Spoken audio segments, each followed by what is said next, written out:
You'll hear it.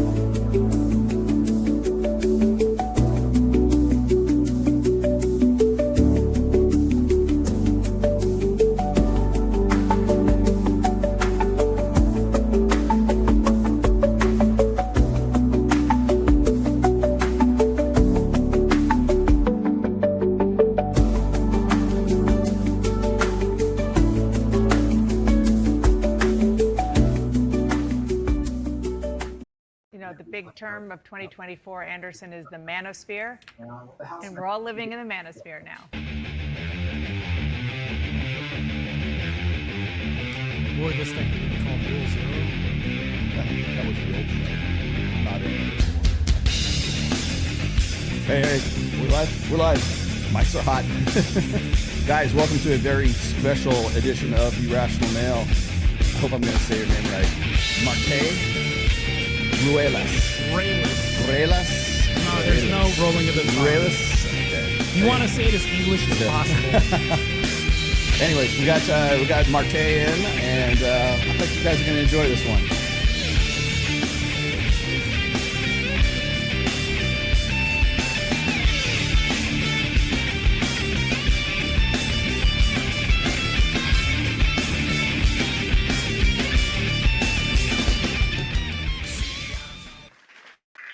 There we go. The big. Yeah, now you got to cut that out. All right, guys. I got Martae Ruelas. Ruelas. Sounds even better. Okay. I know. Fucking it up. All right, here we go.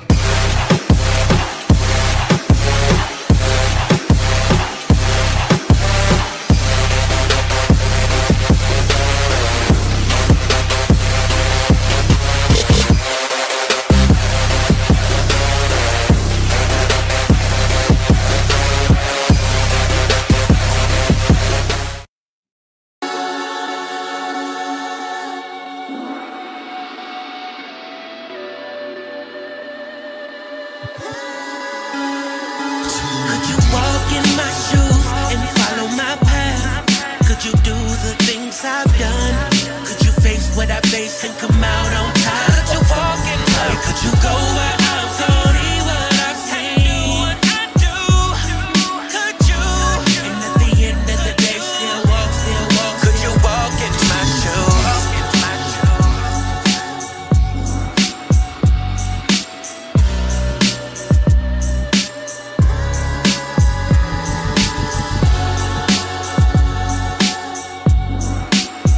There we go. Good enough. Yeah, you're right. The music will end up giving us a copyright strike. Thank you very much. I'll have to probably mute that shit out. Hey, guys. Well, I have Martae Ruelas, right? Ruelas. Yeah. Ruelas. Okay, so I got to give you guys. 8 times a try. I have to give some background for. I got to give some background information first. So, you are an IFBB pro. You have your pro card, right? Yes, I'm an IFBB pro in the 212 weight class. That's only one step over from the open class. And then you're out of Los Angeles, correct? I'm out of Phoenix, Arizona. Phoenix, Arizona. Yeah, or you could say Scottsdale. That's right. Scottsdale. Yeah. That's right. Yeah. And then so you drove up here. I couldn't get you on the show for tomorrow's show for Access Vegas. I was going to. I apologize. I have to start. I got to start with the fucking apologies first. So ironically, it's a mystery how this happened. Yeah. Anyways, we actually, and here's the announcement. Thank you for making the announcement for me. We have Mystery on as the male guest for tomorrow. And so it kind of preempted everybody, and I didn't even know until like Monday. So, so anyways, we've got Mystery coming in on tomorrow's show, and one of his friends too. So I'm not really sure, but anyways, so my best alternative was to have you come and do a show here. And the thing is it works out better because I did not know what your affiliation was with Andrew Wilson and the rest of these guys who are sort of part of Andrew Wilson's crew. So you don't know this yet, but I actually hit up Andrew before the show to let him know that you were going to be on. So he's probably watching right now. Yeah. But he gave you the thumbs up. So I'm glad to have you. Thank you for welcome to Red One Studios. If Andrew says no, it's a no. So here's the thing though, is I'm against people who backstab. I don't like backbiters at all. I'm pretty sure they'll co-sign me on this too. one of the affiliations, I think one of the things that we can say are synonymous with people who backbite are people that just don't listen to what the fuck you say if it's good advice. They don't do this often. Like if we have a good crew and we're around each other, but I try to help you out and you're just like, screw off, do your own thing. You do that enough times, it's like, are you really in this crew or are you really trying to become one in harmony with what we're doing? Right. So I look up to him a lot. I respect him a lot. He does have a leadership role, and people can say, well, I'm not a role model. Well, it's not for you to decide. We can decide other that people for get ourselves. to decide whether or not you are. Yeah. So like, and then you and I talked last night and a little bit today, and like I had no idea. Like I was gonna have you on just because you're a bodybuilder. You know? I just wanted to have you on so I could like get, because I'm trying to do. Of course, I'm trying to money, muscles, and game, right? So you would be the muscle side. If I put on Alvaro Pena or I had a Hide Yamagishi or Iris Kyle in here, people go, oh, I don't like muscles on girls. You would like them on Iris Kyle because she's 10-time Miss Olympia. So, but anyway, at least you're going to respect that. That's for damn sure. I do have a controversial question for you, though. We're already started. We're probably going to have the IFBB. You're going to interview me now. The IFBB is going to come after me after this. What's my stack? Well, no, that's actually people ask me that on that's Sunday. Normative actually to ask what I'm on or something. My question to you, Rollo, is if you look at somebody like Iris Kyle's an 10-time Miss Olympia champion. She's a bodybuilder, of course, but I have to ask you a question. What, other than self-ID, what's the difference between a woman transitioning into a man and a female bodybuilder? I think it's mine. I think it's the mindset, honestly, because like if that would be self-ID. It is, but I would say besides beyond that, what would be the difference? Yeah, so like when I talk, because Iris is like one of the sweetest women I know, right? Like when I go and I see her, but like she's very driven, she's very ambitious, right? So she had to have some of that before she started, wanting to become Miss Olympia. And I can't put words in her mouth because she's I respect her. She's a good friend. Same. But yeah, I mean, you're essentially you're doing male hormones. Let's be honest, right? It's like people doing the transitioning process. The thing is like then there's like the muscle mommies and stuff like that. There's like the girls who are like there's by order of degree. Like if you look at Iris is like she's Miss Olympia. That's what they do. They're there to show off maximum amount of muscle to and be, because it's an art form really, just the way going on and posing and doing everything else. I look at like bodybuilding right now in a kind of a different way because my daughter was a pageant girl for a long time and I understand what pageants are as a result of having that. Are you saying that bodybuilding is pageantry? No, it is. It is technically pageantry. I agree too. Yes, it is technically of a different sort, right? Okay. That's actually why I was actually a pretty good pageant dad with my daughter when she got a little bit older, because I took some of the principles of like bodybuilding and I sort of applied them over. It's like the competitiveness. It maps over. I'm like eye of the fucking tiger, really, man. Well, actually, because understand that when those girls are like, they're all palling around with you out, off stage and stuff. They're not palling around with you. They're fucking with you. They're like trying to bait you for information and stuff like that so they can get in your head when you're on stage with them. It's the same thing with guys who are like when they do a pose down, they're like pushing people like out of the way. Iron, Ferrigno and Arnold. Yeah, exactly. Yeah, it's like the same concept. But I think there's like, but see, and you know this because there's different categories in most bodybuilding contests. Certainly the O, right? My good friend Alvaro Pena, he's a bodybuilder, but he's not going to compete in the Mr. O. He's in the fitness divisions, right? Where they put on the board shorts and stuff. Like that's how it's the fitness division, because they have board shorts on, right? But I'm not going to throw any shade because I'd hate for these guys to come after me. Well, yeah, I mean, that's a whole nother monster. A lot of if you saw Alvaro, dude, the chicks just fucking fall for him. But I think that, is there any like qualifiable difference between that? All I would say is like she's still very feminine when you're talking to her and just her mannerisms, but she's as for physical. Well, the same could be said for the other too. Yeah. I mean, so here's the thing. This is what I'm getting at. Mm-hmm. So if you're doing this process of transitioning over, your voice is going to be deeper. Yep. You're going to be growing facial hair. Your meow is going to get bigger. So all these things happen. it's harder for me to reconcile what the difference is absent this self-ID. So now when you think about this, a lot of people have a lot of conflict with this, and they were like, they speak about this as a new thing. And this is what I'm getting to. This transitioning process has been going on for a very long time, but just underneath a different venue.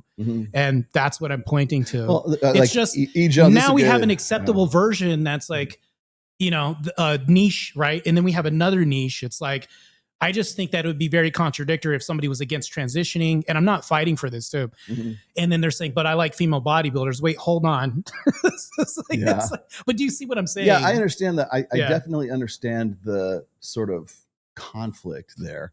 But it's like E. Jones here is just saying female bodybuilders aren't saying that they are men. Yeah. They're female bodybuilders. Do they have the musculature and at least the masculine, testosterone, cues of a guy? Absolutely. It's they all do. self-belief, but though, they're right? not saying that they are. Some degree. Well, how many female bodybuilders are demanding to compete in the male Mr. O?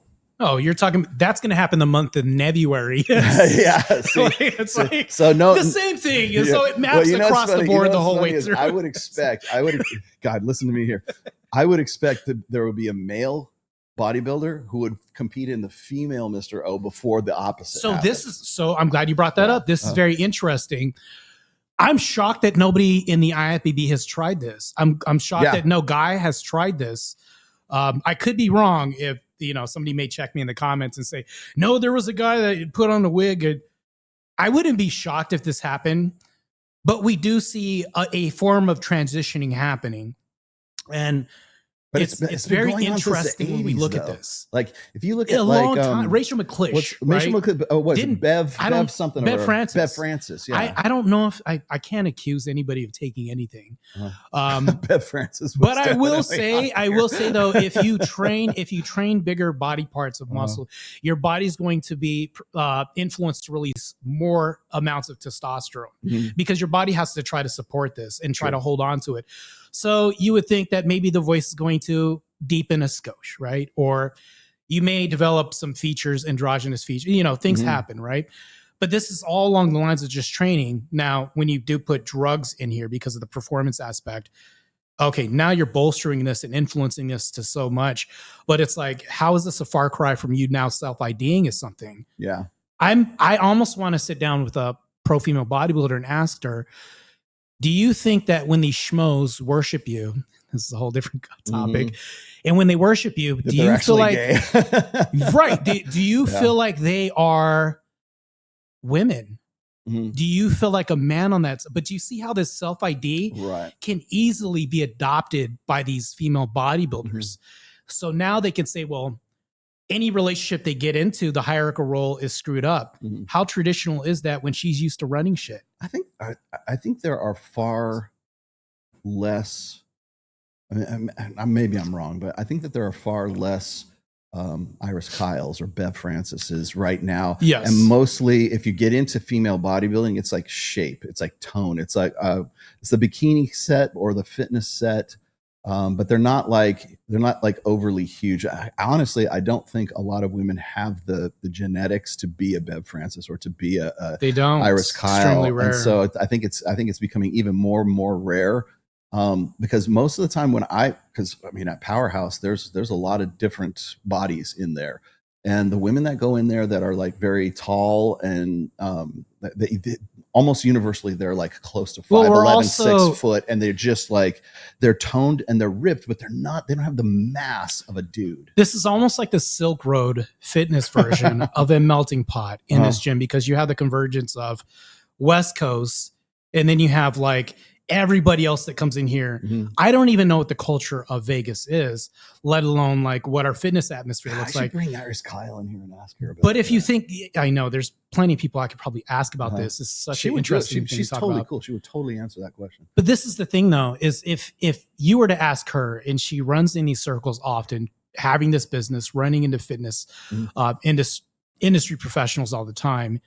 I mean, she definitely know this answer, but in this convergence where all these roads just meet in Vegas, this is entertainment center, For right? sure.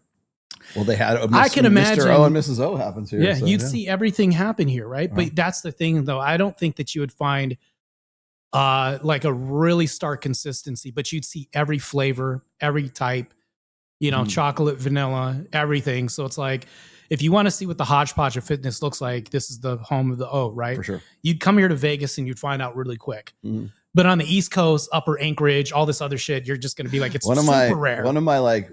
yeah. God, because people are gonna fucking give me so much shit for this. Because as soon as Let it loose. as soon as you say, Just let it loose. you like something about a dude, oh, you're fake. But Jay Cutler lives here in Vegas. He's and good like people. he has been one. Yeah, he is good people. Every now and then, because he's friends with Hide. And every now and then he'll wander into Powerhouse, and I'm just like hoping I'm going to be there one time, because like I'll fanboy over Jay Cutler, because I've been doing his Max OT for a long time.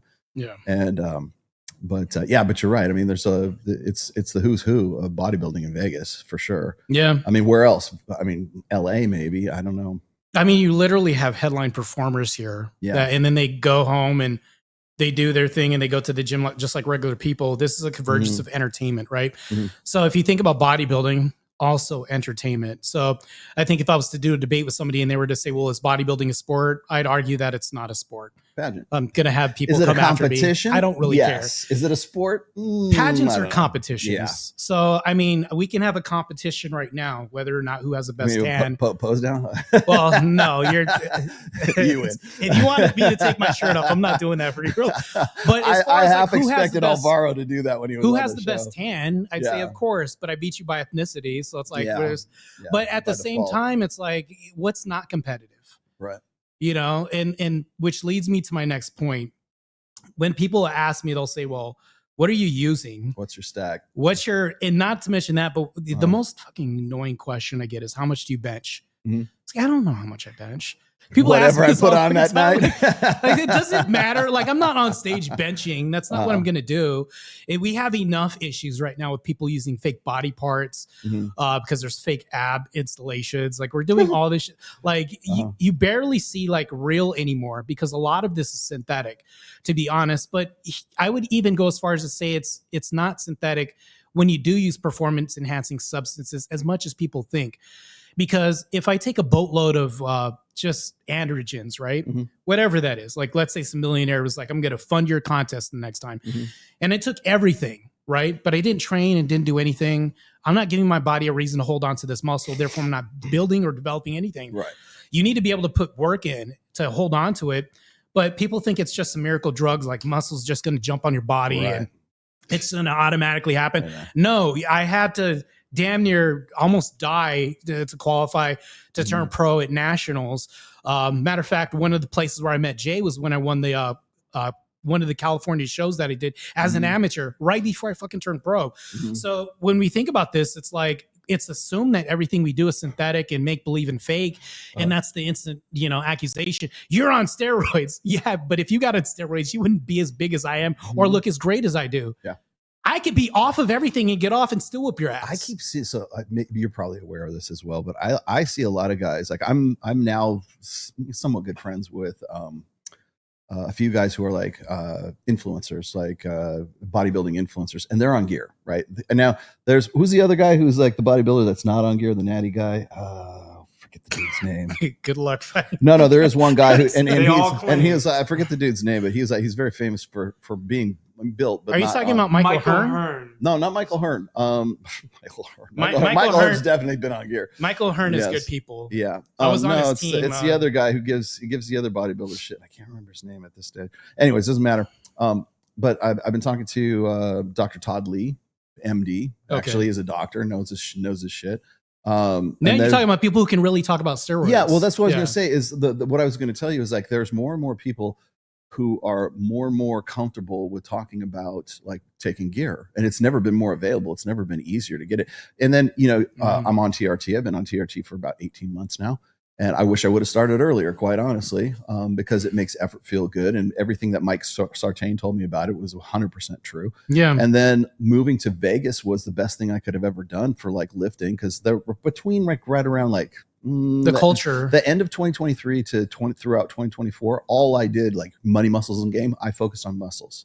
And so I was going to Powerhouse Gym. I was working out with Hide Yamagishi and Alvaro Pena. And it was good to be around. It's good to be around those people, and it's good to be in that environment because everybody in that place knows my name. I go in there, I work out because I go at a time when nobody's there, but I go in there and I know everybody on a first name basis. And if I'm doing something wrong, they'll stop me and they'll go, because I've been doing this shit for forever, and I don't know what like my form is, because I'm not really even questioning it. I just know what works for me. I had Hide hit me up and say, "You're doing shrugs wrong," and I'm like, "I am. Please show me how to do shrugs." Right? He called you on your shit. Yes, he called me on shrugs, right? And I was like, "Yeah, please." Well, you're going to hurt yourself if you keep doing that. I was like, "Okay, well, I don't want to hurt myself." Yeah, that guy's. But he'll stop you right, like right dead in your tracks, or like we're doing back, and he'll go and do a full back workout with me just so I know that I'm doing proper form, right? Yeah. Because when you start doing the same routine over and over and over again, you get sloppy. You kind of like you get into this routine and you think you're doing the right thing. Well, you got complacency going on. Yeah, or have you tried it this way or try something new kind of thing. And so just the fact that I'm on TRT, I'm doing this, I'm on some peptides as well, and I'm working out and I'm doing it as consistently as I ever have. I mean, some days I'm doing like 5 and 6 days, right? And they tell you not to do that, of course, but like I want to be there. I want to be there, right? Yeah. And my cardio is with my dog, running with my greyhounds. So I was like this year and then last year, I think I've probably been in the best shape of my life. And the reason why I did that was because this is what I do now. I live in Vegas. I do Access Vegas. I'm a personality. I'm Rollo Tomassi. I can't be a fat buck and do all the stuff that I do. Right. So going and doing that. But of course, what happens is once you start doing that, people go, "Oh, he's on gear. Oh, there's something wrong with him. Oh, what he's losing. He's that's water bloat." The people that don't do shit are going to accuse you of doing shit. Meaning they don't even put the work in. We were talking before. It's like, if I was completely natural and I gave you all the gear in the world and you didn't do anything but just inject all day long, and I worked out, I'm going to 6 months, 8 months later, I'm going to be in better shape than you because I'm the one that's actually consistently going. My acne is going to be bigger than your muscles. Yeah. That's what's going to happen. Like muscles just don't jump on your body. You still have to go and work out and you have to do it consistently. And so I think money doesn't buy muscles. People don't like, especially when it comes to guys, they don't like a cheat code. They always want you got to go and put in the work, right? And if you do anything that in any way enhancing the work, right? Why would you not want to enhance the work? Like when I look at like what Dr. Todd Lee, he's very open about it. He'll say, "Yeah, I'm on Masterone. I'm doing T-Pro. I'm doing HGH, and this is my stack and whatever, and this is how you should do it." And he's a medical doctor saying this. I've tested it. I know all this shit. Can I ask you a question? Does he ever? And I already know the answer to this. Does he ever mention Tren? He hates Tren. He hates it. Knew it. Yeah. Tren is the worst shit. You don't ever want to touch it. He's all about Masterone. Yeah. You're talking about something corrosive. It breaks the blood-brain barrier. It's really bad. And you're talking about early onset Alzheimer's. Yeah. By the way, it's good for me to put this out there because I think people should know this. Not enough people know about this. If you are going to, and this isn't an endorsement or promotion for this, don't ever fucking touch Tren. I don't care even if you're a professional. I'll not condone this. Don't touch it. It's like the bane of Satan. Like it's the worst shit of like it's the wife beater drug. It's been nicknamed all this other shit. You don't want to try it. It's just bad shit. Go the long route. Don't take the cheat code. What's the joke? The joke cheat code. The joke is like if you're not beating your wife, you're not taking enough Tren. This is bad shit.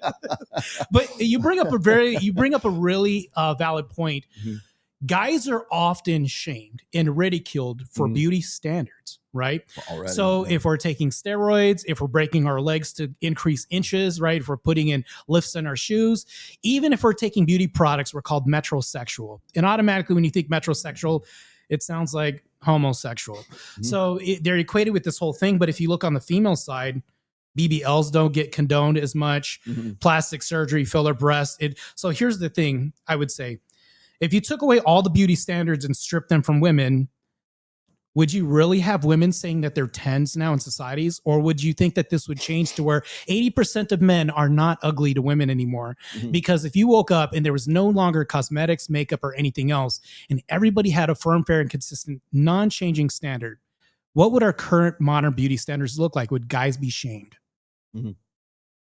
They would still, because I think they would still be I think men would still be shamed. See a reduction. Because I'll tell you why. Because we we tend to look at men based on their achievements and their burden of performance, right? And so if Correct. I'm on gear and I'm lifting, and if the people go, oh well, yeah, he's only looks that way because he's on gear, right? Or if they look at Justin Waller's like 6'2", 6'3", or something like that. Well, yeah, he's only hot because he's 6'3", like as if he's cheating. I'm like, how the fuck is he cheating? He's 6'3". He can't help how tall he is. But there's this but attached to everything, right? Well, if I had his money, then like his money is helping him cheat, right? Or for instance, like if you go and you get a hair transplant, right? Hair transplant, you go to Turkey and you get a hair transplant surgery or something like that. That's cheating.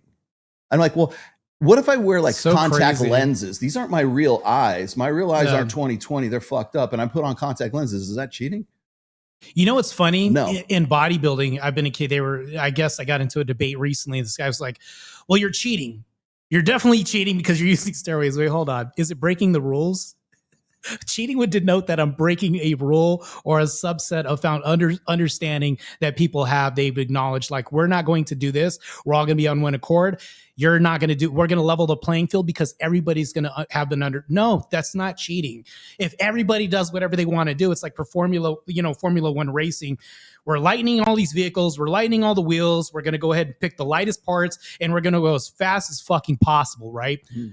Well, we're kind of like looking at death a certain way too. Yeah. So I could see why people are demonizing certain things, and there's a few bits of meat to pick at. Mm-hmm. The problem with this is if you look at the woman's side, it's not demonized. It's not called cheating. It doesn't ever happen. I just think this is very odd in society. With men, when we do something, height, you can't change.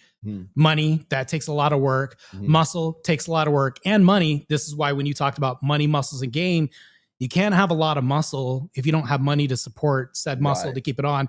And then you can't have game because that's a lot of suffering.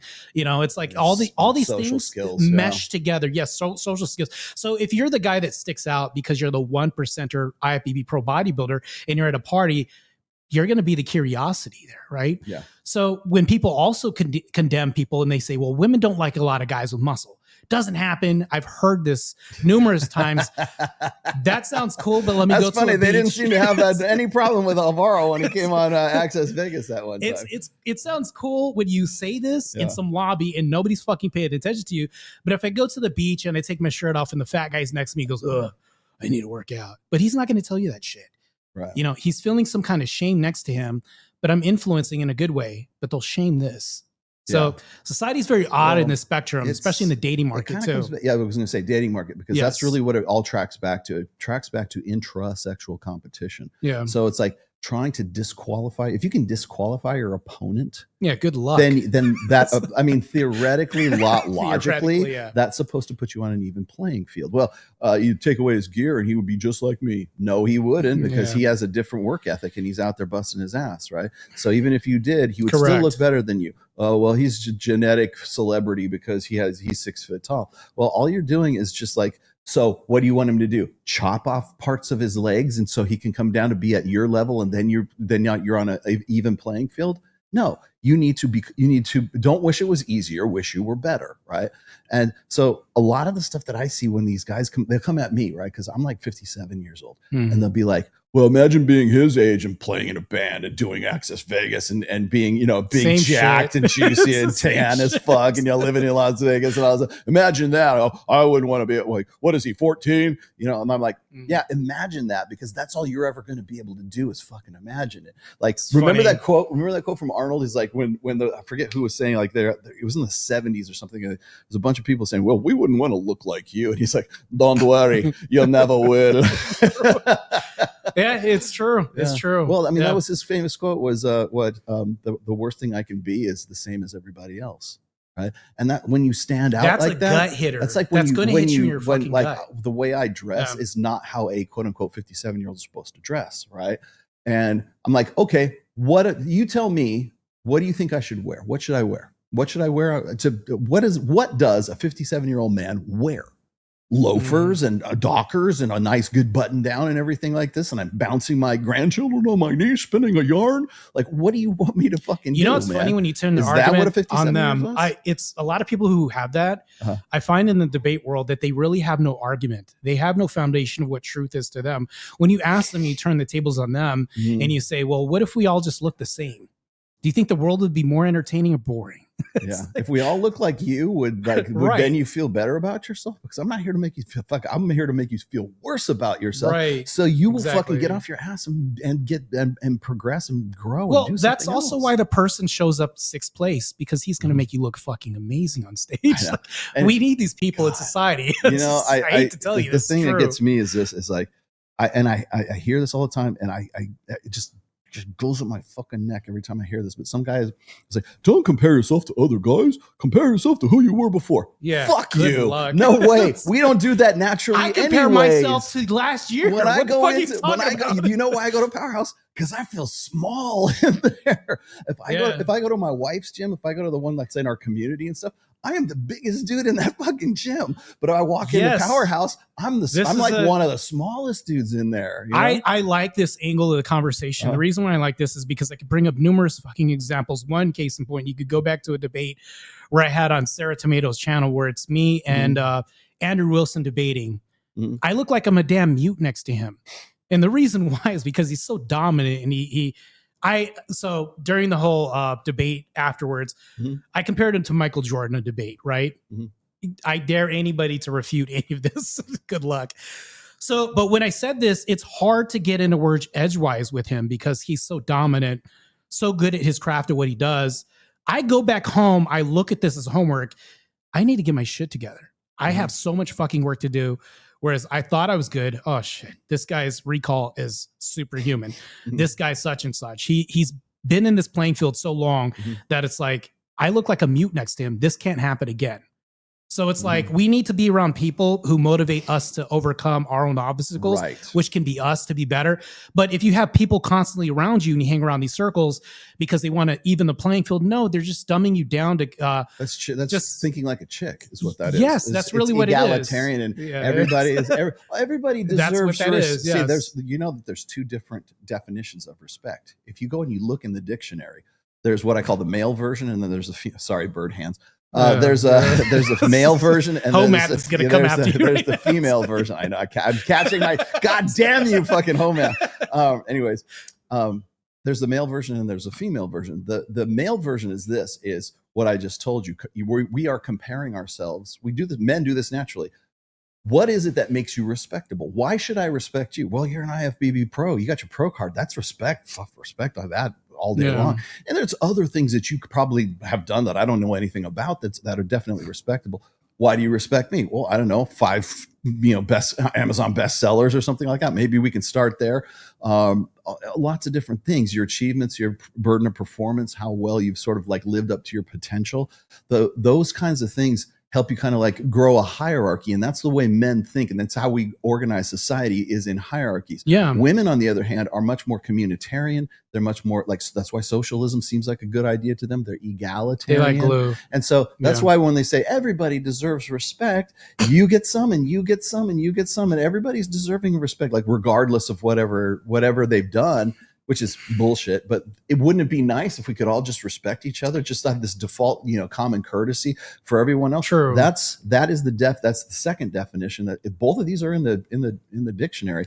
And so when I bring this up and I say men and women have differing concepts of respect, whenever you say don't compare yourself to other people, compare yourself to who you were before, that's the female version of respect. The male version is, this guy is better than me and I want to look like that. Well, I want to be better because this is my goal to achieve. I'm constantly fighting. When I went in, I started working out with Hide Yamagishi. He started saying like, okay, what are your fitness goals? Like if you're working with a personal trainer, that's the first thing they're going to ask you. What are your goals? I looked over at Alvaro and I go, I want to look like that. That was my fitness goal. What did he tell you when you said that? No, he said, okay. He was just like, he's a better man than me. He wanted to have a clear like vision of like, like they want you to compete, right? Like, are you going to compete? I would have told you good luck. Like, I would have told anybody else good luck. Yeah. But the reason why is because I think that we challenge each other and we can't get around this as men. Let's say that I stripped away this IBB Pro card and you stripped away your bestseller books and we were basically at some rudimentary zero, right? I have to shake your hand. I'm going to size you up by this fish handshake that you gave me. Yeah. So since the dawn of time, we've been doing this as men. You can't get around this, even from the fundamental greeting standpoint. There's no way to get around this as men. I don't think women have the same constructs. Even if you said, hey, let's play as little girls, they're going to play house, hopscotch, where there's no winner, things like this. Everything's neutral. That's why you get the we're playing King of the Hill participation trophy stuff. Yeah. I'm beating your ass at the park. We're going to shake hands afterwards, like things like this. Race you to the end of the playground. Yeah, we can't get around. Like, this is what men do. And this is why I think it's good to kind of roast your friends. We do this all the time. Women, I don't see this. Right. They do it behind their back. Like when guys roast each other, they're like, yeah, he's pretty cool. And then when women do it, like, she's such a bitch. You know? Yeah, when she left the room, when the other woman left the room, they're all they're nice and not nice to her and everything. She leaves the room and now she's a bitch. But this is also, I'll say this is why I'll never talk shit even about my enemies to a woman that I'm with. Why am I drawing this attention to this other guy? He must be so important that I'm going to have her focal point on him. Guys don't realize this, but you're doing the exact opposite when you're like, oh, Bob, he's such a shitty guy. I fucking hate Bob. Who's she now thinking of now? Bob. Yes, that's exactly what Mike Sartain says. Zig, if you ever want to lose a chick, start talking shit about guys she's been with. Exactly.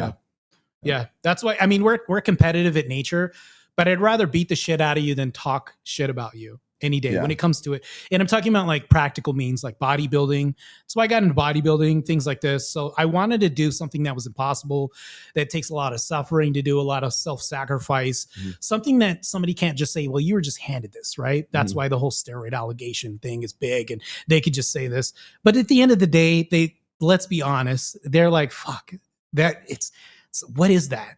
There's some mystery there because they know it's not just fucking steroids. It's a lot of hard work, a lot of all this. So it's like they'll say the same thing with some hot chick. Oh, is it the money? They don't even fucking know what it is. Yeah. So we're around a lot of lost people that don't know game, money, muscles, or any of this stuff.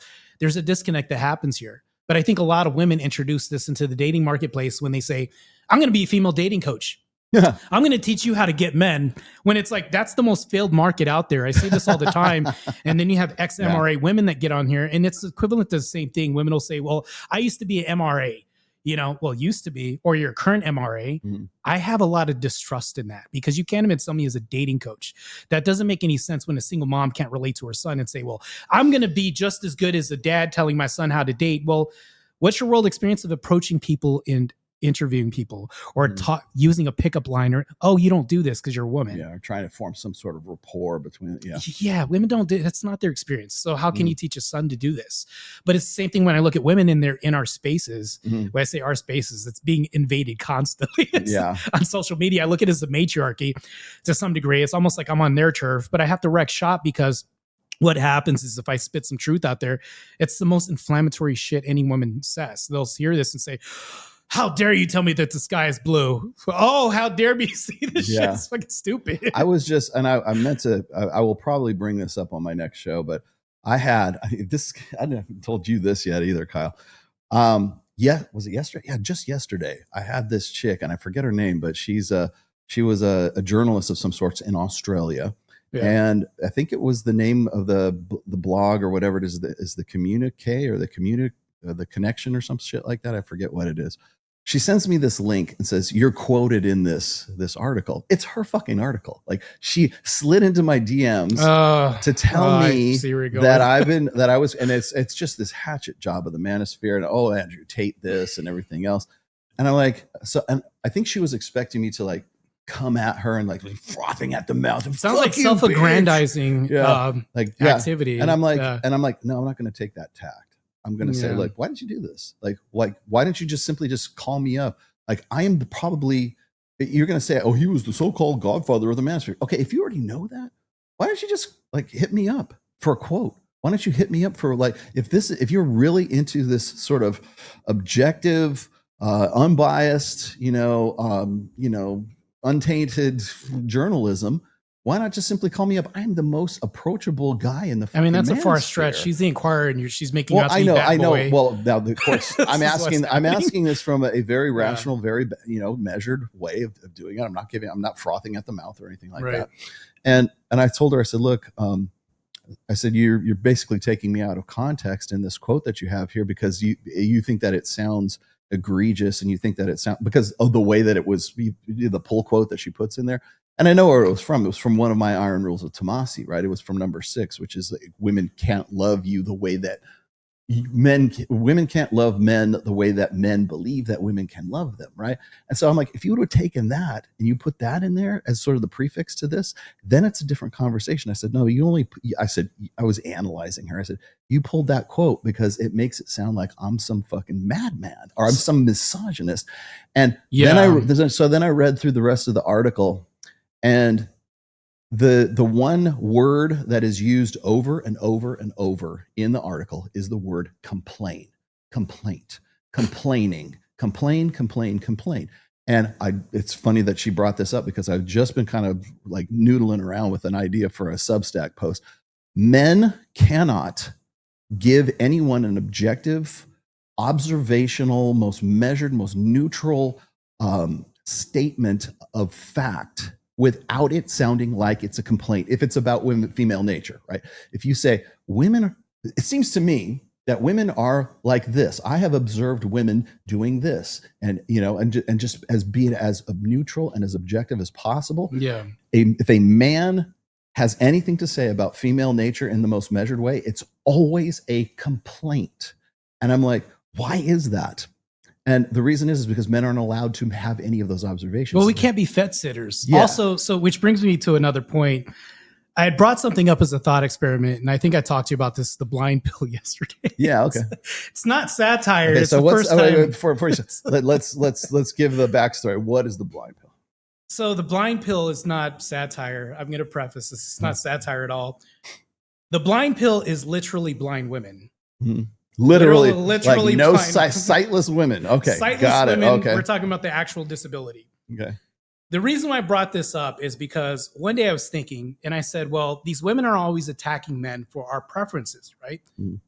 What if you give them a rational reason for why? This goes along the lines of what you're espousing, right? With saying if we find the most measured response, we have to pick a side. Like they're going to force us socially by their end, or they're going to try to convince the world this. So what I did was I brought up this thought experiment called the blind pill. And I said, well, what if I open up a new dating market? And I was in spaces. I was it was probably like 12 people, 10 people. And I brought this up and there's women in there. And I wanted these women to listen to this. I said, let's say that I open up this dating market, which I've never thought about till now. Blind women. Well, who's probably not going to be on OnlyFans sites? Blind women. Well, we're not going to get endorphin hits because we're getting likes. They can't even see the fucking likes. Mm-hmm. So then if you think about this, it's like, you're running out of the house with your woman who's blind. She's not going to be like, oh, I got to wear this because I care about what the world thinks. She doesn't care about any of this stuff, right? She just, as long as she's got clothes, things like this. So you're talking about a subset of individuals that you would think would be least material and not caught up in propagandized culture that a lot of women do nowadays. So when you think about this, are all blind women ugly? No, there's some beautiful ones. I went on this, I forgot what site it was, but I went at Curiosity, right? Beautiful women, really beautiful women. And when they look at men, they want to be as close to functioning in the real world as possible. Like everybody else, they want to be a part of society. Mm-hmm. Well, as soon as I brought this up, because they were like, well, you're not the tallest person in the world. She's going to be the least caring about the height. Yeah. So if you think about this, I'm getting demonized now by these women because now it has to be a heinous reason why I'm looking for these women. Mm-hmm. So now I'm being demonized for my preferences. I can't have boundaries. And then also, how is it not more virtuous for me to seek these women out, or not seek them out specifically, for me to open up my dating pool to these people? Mm-hmm. Because not to mention that, but also this is a part of like me being added on to whatever suffering they have too. Mm-hmm. Not only is it virtuous too, they can say, well, hold on. They push back and they said, well, these women could cheat on you too, and they could lie to you and stab you in the back. Just like, but hold on. These women are already ostracized enough from the world. they're not incentivized to push people away who can be their caretakers, people like this. They would look at you as the person that slays the dragon, saves the queen from the castle. They're not incentivized to do this. And they try to spin this on me and say, well, hold on, you could be the scoundrel, cheater person. Well, if we think about heroes like Daredevil, their senses went up. So if you think about this, she's probably going to smell some other woman's cologne on you from 10 miles away. I'm hyperbole here. She's probably going to know from voice inflection, tonality, if you lied to her. So we can then, vet out. It's like a self-filtration system. She's going to vet out the liars, cheaters, and everybody else because things aren't consistent. You move something in the house, she stubs her foot. Why did you move this? Things like this can happen, but she's going to look at life like this as your dating habits with her like this. So now that I presented this blind pill to you, guess what happened with the women? Demonized. I can't ever pick my own preferences. I can't have my bad. Even then, even when I'm picking the most virtuous route as a guy that's loyal, faithful, hardworking, genuine, still demonized because there has to be something nefarious. You still can't get around this. So even as a thought experiment, when I brought this up, demonized. So what this did is it exposed what modern dating looks like, maybe through the guise of maybe 7 women that were in this room. And I saw a glimpse of this and I'm like, this is what men have to deal with. Because even if I'm an IFBB pro in the 1%, I turned pro in 2 world-class sports, by the way. And I make over a certain amount of money. I do well. I'm very social. I'm in different circles. So you could say I have some social status. I'm somewhat of a public figure. Even then, that gets demonized. So there's no way, even when you pick the most virtuous route, right? They're going to stab. They're going to stab these women who are disenfranchised even worse. Just think about the ramifications of this. You can't even pick a class of individuals who are invisible to regular society. That's crazy. Yeah.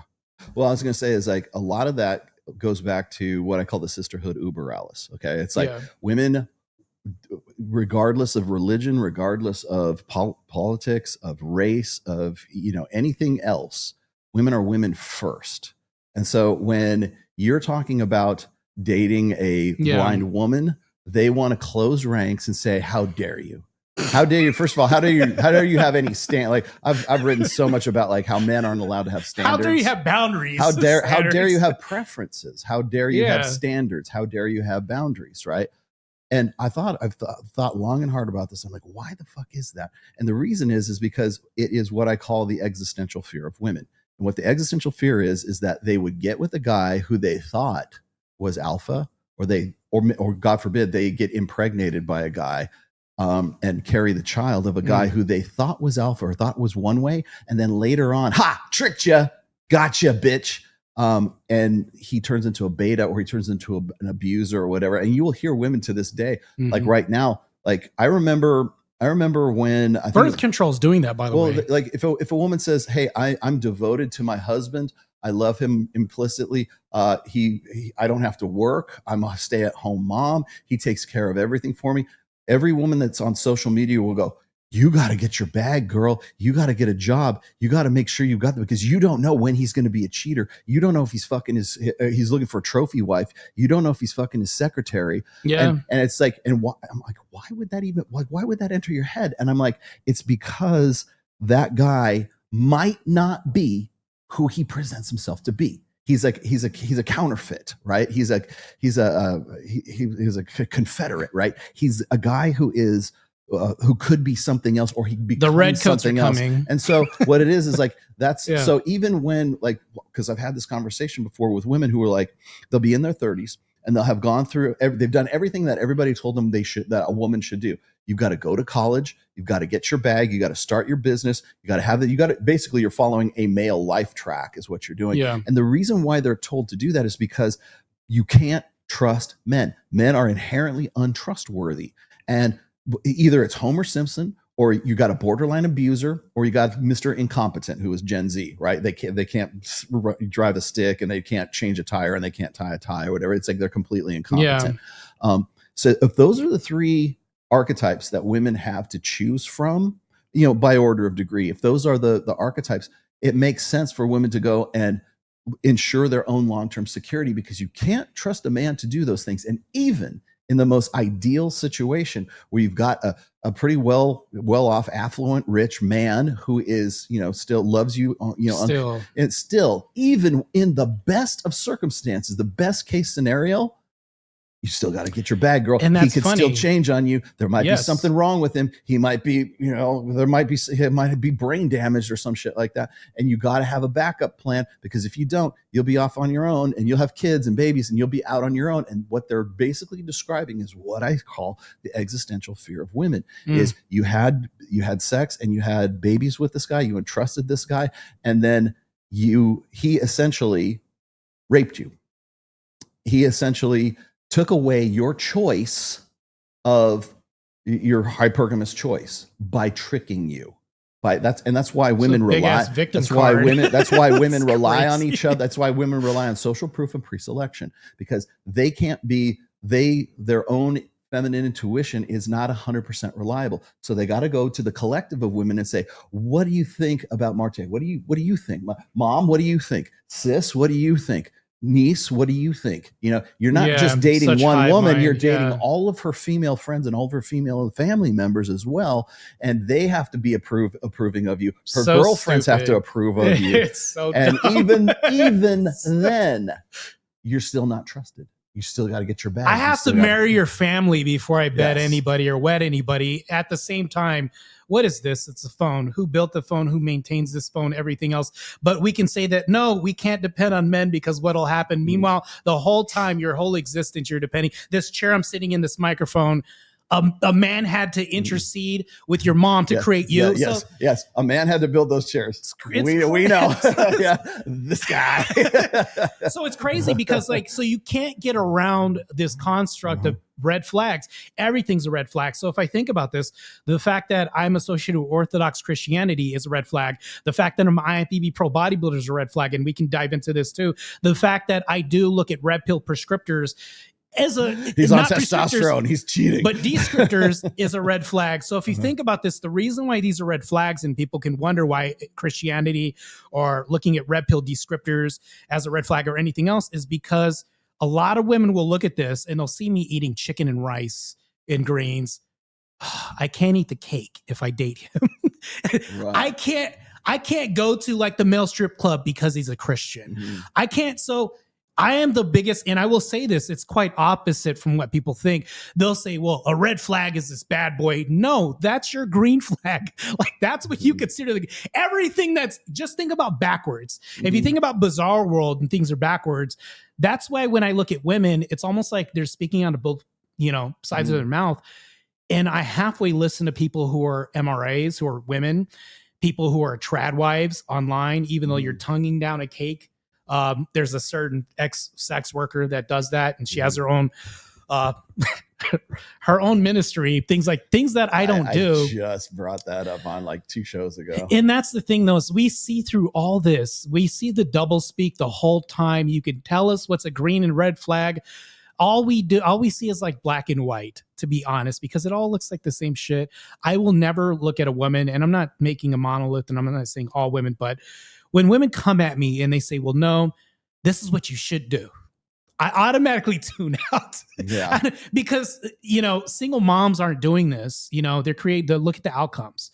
If these women in mass aren't doing this and you're preaching for a matriarchal structure, I don't see evidence of the success anywhere else being played out.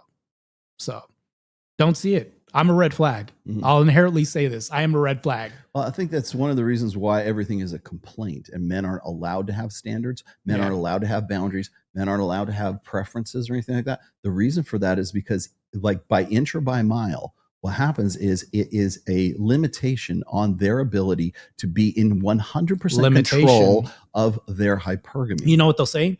They'll say, you're intimidated. No, it's limitation. Yeah. Because what you're doing is you're setting a standard that I don't set for myself. That's consistent. That's grounded in truth, in fact, in reality. You don't subscribe to that, but you're going to subscribe this and project it onto me. Well, I mean, think about like when it comes to women being, let's just say, raped, right?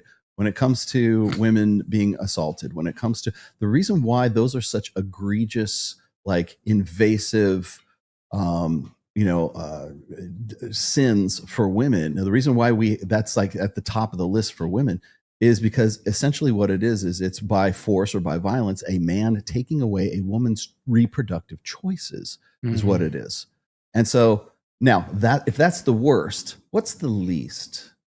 Talking about your preferences, talking about how your selection process You know what's funny? preempts hers. I don't see a middle ground. You ever notice that? Yeah. There is no middle. It doesn't exist. That's why it's You're either the person Yeah. that genocided a whole community or created this, right? Or you're like a saint. There is no gray area. Well, for instance, like when I'm all about is trying to stay as objective and as measured and like that. Like people always say, well, the red pill's an ideology. No, it's a praxeology, and explaining that is like really difficult to a lot of people. But when I do try to explain that, especially when I'm explaining it to a woman, the thing is like even if you're making as objective an observation as possible, it's all, like I said, it's always a complaint. It's always you're just, those red pill guys just complain. They think that they're owed sex, right? Notice what they say, owed sex.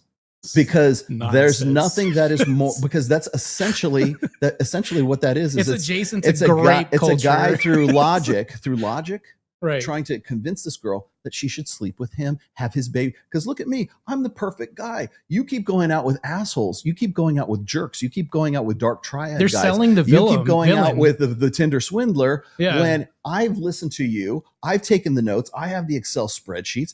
I have catered my entire life so that I can identify with women, so that I can be more like them, so I can be more accommodating, so I can be a good father. I'll read to my kids. I'll take them to baseball practice. I'll do all this stuff. I'm the perfect guy. And yet you still go out with this guy. And you know why they keep doing that? Because you're on some level of consciousness. What you're trying to do is to convince them to relinquish that choice of sexuality. That's why I say no guy has ever reasoned a woman into bed. It's always an emotional choice. That sex is always emotion. It's not about reason. It's not about like explaining it to her on an Excel spreadsheet. It's about like vibing, right? It's about this emotional, it's this connection of energy or whatever. They can't put a name on it because it sounds like magic. I hate that word. But really what it is like if you're trying to convince a girl to have sex with you, just the act of, you're a sex pest, right? Just the act of trying to convince her means she wants to punch you in the face. She's like, okay, why is he telling me this? Because he wants to have sex with me and he wants to reproduce with me. And in doing so, and by convincing me, he is taking away my choice, my reproductive choice. Oh, he sounds like he's the perfect guy, but I really want to fuck Chad over here because he's fun. He's exciting. I know he's not the best for me. Maybe I can lock him down. Maybe I can't. He's a drug dealer. He's a gang member. Doesn't matter because he gets me off and he doesn't. You know what he doesn't try to do? Convince me to have sex with him because she already wants to have sex with that guy and she doesn't want to have sex with a guy who, like, logically, reasonably, rationally would be a good choice for her to get with, but she won't do that because he's explaining the game instead of playing the game. And in explaining it, you may as well be a rapist. It's funny because you'll have two different distinct sides. The two people can't sell each other. But the best way that I've ever, quote unquote, sold anybody is by pushing people away, to be honest. I've literally said, no, you're not going to have my time. Like, I don't have any time. Sorry, I'm too busy. Next thing you know, green flags all day. Yeah. Green flags are flying everywhere. But the moment I say, hey, listen, I'm HR. I just happen to be in the friend zone. I'm the walking HR corporate from your friend zone area. I'm the best candidate, right? Turned off. Red flag, all this, even though you may be the best option, it doesn't fucking matter because you're trying to sell her this. You're trying to sell the Honda Civic and tell her it's bad. No, because I'd rather a woman believe that it was on her terms because I pushed her away and she has to overcome some obstacle, all this. And then me, you know what? Because I'm benevolent, I'll just allow this. I guess you can hang on these coattails. Like, better chance of doing this. It's funny because it's so backwards. But I mean, I see this often in society. This is why I don't try to sell women. I don't try to say I'm this IFBB pro bodybuilder. I do all this others. I don't have to do this. Do I have to tell somebody a bodybuilder, or can they just kind of tell this? Figure it out. Yeah, rich guy. A king doesn't have to tell you he's a king. Exactly. You figure it out on your own. Yep. Right. Yeah. All right. What's wrong with the Manosphere? The Manosphere. Yeah. You want? So- I know you wanted. I know you wanted to go jump into the Manosphere. I know you wanted to jump into the red pill stuff. There's a lot of this. The we Andrew could Wilson jump into. stuff. Like, There's a lot. where Andrew do we Wilson want to go? Andrew Wilson is. I wouldn't put him in any sphere. Mhm. I would not put this man in a box. If we talk about family, I don't have a blood family I'm close to. Mhm. So whenever I talk about him, it's like me talking about my blood brother. So one of the things that I'll look at is like, do you ever put family in a box often? Right? We don't talk about it in these spheres or anything else like that. Hence, it doesn't exist. So when I think about spheres or whatever he's adjacent to, I just think family. So whatever else people are talking about, they tend to put him in the red pill sphere. They tend to say, well, he's red pill and he doesn't subscribe to any of this stuff. He'll look at the red pills like, oh, that's a data packet of like maybe warning signs and cautionary tales and things like this. Well, that's common sense and logic. But then if you look at the red pill, it's fractioned off. Almost like there's a schism, right? So red pill schism happens somewhere. I'm not like saying that this is an equation to like theology, but a schism must have happened. I think it's going to happen. You're going to have different factions. I think yeah, exactly. And I think the practices need, like, nobody makes this distinction. The practices have to be distinct and separate from the red pill itself. That's why I keep saying that the red pill is a praxeology. Yeah. What you do with that praxeology, it's basically data. What are you going to do with that data? Oh, Rollo's saying we ought to go fuck anything on two legs. I'm not saying anything whatsoever. I'm just saying that it seems to me that it would be a good idea to date not exclusively. How you choose to do that is really up to the individual. Yeah. But like what happens is then you've got MGTOW, then you've got MRAs, then you've got the white pill, then you've got tradcons, then you've got this, then you got whatever Andrew is, right? Then you've got like, and you're right, there's a schism, there's like fractionalization, atomization of the practices, but they're all going, the source material is still the praxeology of the red pill. And that's why I keep trying to say it's not an ideology. All it is data. What you do with that, you can, like I said, it's like fire. You can burn your house down with it. I was just going to say something like that. You can cook your food with it. You can warm yourself with it, or you can set your friend on fire. You can set yourself on fire and set your neighborhood on fire. Fire's not good or evil. It just is what it is. It's how it's used. And so what happens is guys in the black pill go, oh, it's all over. We're fucked. You know, my face is not perfect. My nose is too big. You're going to have radicals. I'm a chin cell. Yeah. If you look at a religion, you're going to have radicals, people that take things to the extreme hyperbole. Well, I would have actually used water because water could be steam, vapor, water, ice. So we think about this. It's like, well, the red pill can be this. It can be perceived as this. You could drown somebody in this. You can give life. You know, somebody gets a water bottle in the desert. They have more life. You know, so if we think about this, it's not, I don't look at the red pill as something that's evil, right? I don't look at this as exactly evil. It just depends on what you do with this information, right? With this data.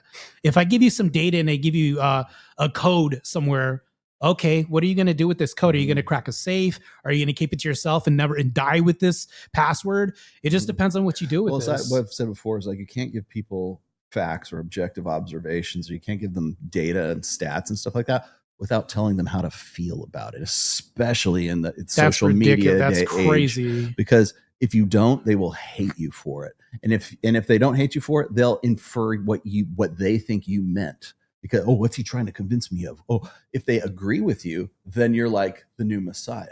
If they disagree with you, if it rubs them the wrong way, or there's just something that doesn't sit right, then they'll think you're trying to sell them something and you're a charlatan after that. Well, logic can't. But they'll figure something out. Like, you can't just give them numbers and code and ones and zeros. You can't just give them just data without saying, here's what you should do with this data, right? Because, and here's how, here's 7 tips and number 4 will shock you. You know, that kind of shit. That's what they want. They want lists. They want recipes. They want a program. And then if it doesn't work for them, then they can tell you fuck off. And if it does work for them, then they're like, oh man, he's great. Okay, I can't say enough good things about him. They're making things difficult for themselves because they're taking logic and adding emotion and colors and all these other things like vibe, energy, and all these other stupid things. So case in point, I think I just tweeted something, Rick. I think it was today. It was emotional intelligence. I fucking hate this word. The reason why I hate this word is because they don't exist on the same. If the ship is sinking, right, Or matter of fact, better yet, you're lost in Vegas. It's your first time here and you're trying to find the directions because the navigator's telling you things. What do you say if people are loud? Shut up. I need to think. I'm looking for directions. So we can't turn down the radio. We can't see these. So it's like, if you think about this, it's like, well, hypoxia, oxygenation. Okay, this is doublespeak. It doesn't make any sense. So if we think about this, it's like flaming water. Okay, doesn't, like, these two things don't exist in the same universe at extremes. And they're always in contest with each other as opposing forces trying to denounce one another, emotion and logic. So I don't know why, but I think that it's also part and parcel due to a subset of the feminization of men. But if we get men to talk like this, vibes, and do all these words like energy and things, like whenever I hear guys say this, like I stay 10 feet away from them because they chick speak. So because what happens is you are the sum of the people you hang out with. Guess what, Rollo? If I hang out with you too long, I'm probably going to start saying some words that you say, right? I don't want those habits as well too. So that's the thing though. And and this is why it's so important for men to be genuine, not to mention with themselves, but also women can call you out on your bullshit. But when guys call you on your bullshit, it's totally different. The reason why I can say it's different is because when you're ostracized from men, it's different. We're ostracized from women on a regular fucking basis. But when there are guys and you break some bro code out there that's unwritten and you're ostracized, it's going to hit 10 times harder because you lost a real ally, somebody that would die for you. That's not incentivized to fuck you. That's not incentivized to do anything else. You lost a real fucking family member. This is why backbiting, backstabbing, and things like this with men, I mean, to me, it doesn't fly. Like, I have a zero tolerance for this. Like, I would never stab you in the back. That's why we call it. That's why we call it bitch behavior. Yeah, that's what a bitch would do. Yeah, exactly. Yeah, so I think roasting is one of the ways that we bond. Believe it or not. I mean, we're sussing out this behavior. Be it a handshake, when I greet you, I'm sizing you up, and not to mention, could you ever say this actually stops with friendships? No. I'm shit testing you. Dude, I fuck with Mike all the time. I'm elbowing him. Like, you'll see us, like, we'll be on the show and I'll just like, because we have inside jokes, like nobody at the table gets what we get, you know? Yeah. So. Yeah. All right. Good shit, man. So I think that, I mean, one of the topics that I do want to move into, I know we could talk about Manosphere content a lot, but I got into a recent conversation and I was in Spaces with this guy. I don't know if you're familiar with this guy. His name's Glenn Lawrence. Oh, yeah. We were talking and, he brought up something about Glenn who? Polygyny. He brought up polygyny, and I was on this guy Abe Dinkus's page, and I think it was a YouTube channel, and I heard this guy defending polygyny. And as soon as I heard this, he was saying that it's not a sin in the Bible, and I was like, "Are you fucking serious?" So we got into this debate, and I literally had to drag this guy over the course of 45, however long it was, and I automatically put a bad taste in my mouth. But this goes to the point of when men say something and they espouse something that is cancerous to your circle or your tribe. To me, I feel like it's bitch behavior not to counteract this or to counter this when faced with this, because somewhere along the line, because this is recorded space, somebody's going to say, well, you're against this. How come you never said anything when Glenn Lawrence was saying this? So this is why I am putting this out to the universe. Glenn Lawrence, if you're listening, I do challenge you to a debate. He is. And if you do not want to challenge me to a debate, then you're the guy that doesn't want to meet the school bully after dark, and you therefore know your place in the universe. So I'll just leave it at that. So, yeah, this is a call out. So, Sarah, if you're listening, I challenge you to a debate. Let me ask you this: the first thing you were talking about was polygyny, right? Yeah, polygyny. So biblically, like, what was your premise on that? So here's the thing: he can say, "Well, there's no sin in the Bible. It's not a sin. It's not mentioned. It happened." Well, the problem with this is when you look at Solomon, people like this who had like a lot of women, the outcome was a consequence. Not to mention that was this a consequence. Let's say that I have a wife, and this is the train of logic we went down. If I had a wife, let's just grant that it's not a sin mentioned in the Bible. And we have this covenant, it's just me and my wife. What would I need to do to introduce a new woman into this relationship? Sin. I need to go outside this covenant. There's no way you can get around this. So we couldn't reconcile this. Uttering stupid shit like, well, if your wife's okay with that, well, hold on, this isn't Christian either. Right. She's subverting your authority. There was no way to get around this. And then he came with this premise. And this, I'm just going on the frame of reference from the clip that I posted on this. If I'm Muslim and I have 3 wives and I convert to Christianity, what do I do with these other wives? Do we worship the same God? Do Muslims worship the same God as the Christian God? He said, it's a false God. I said, great, it's a false God.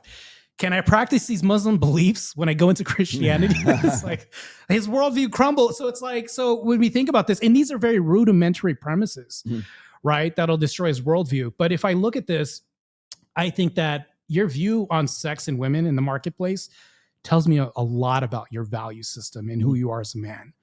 So case in point, if you espouse yourself to be a pimp, a player, and maybe, okay, let's say you do use money, muscles, and game, but you're having to stab guys in the back to do this.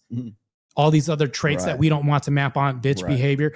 So there's a lot of this, right? So we see in culture nowadays, because what people will do is the same thing and demonize the red pill. They'll say, I see a lot of descriptors, right? But I'm also going to give a prescriptor of how to do this. Right. This is how we undermine this guy's wife. I know she likes me a lot. Well, hold on, that's somebody's wife. You see what I'm saying? Yeah. So if we think about this, like there's also inherent truths in nature that we have. So, I mean, if we think about this, if you're the guy that sleeps with people's wives, what does that say about me that I hang around with you? So it's like, I pay attention to these little cues with male behavior. So I think that if you're willing to do this with this, how come you can't stab me in the back with the same premise? Because my wife's around me. You just slept with somebody. You see what I'm saying? So I only want people who are genuine and who I support the same beliefs with. Case in point, when I heard this debate happening with Glenn Lawrence, quickly jumped into this. And I was like, this is utter bullshit. It's automatically, because now you're espousing some theology behind it, and then you're using this to promote it. This is crazy. So if you're willing to go this far to bastardize something, what else are you willing to do around your boys? What else are you putting? If you consider yourself to be a prominent male figure in some space, because this is what you got written in your Bible, this should be crushed, which I plan on doing. Right. It's. I think it's along the same lines as, like, I mean, just like even from an intellectual perspective, like if you see a fraud, you have to call the fraud out, or you're a fraud. Well, it's what we would call a sin of omission, because you're not speaking out about it. Like, let's say that there's a grape happening or some bad nefarious thing happened. How are you not party to it because you're not reporting it? And better yet, what does that say about you and your character if people call you out on it and you didn't stop this, but you allowed it?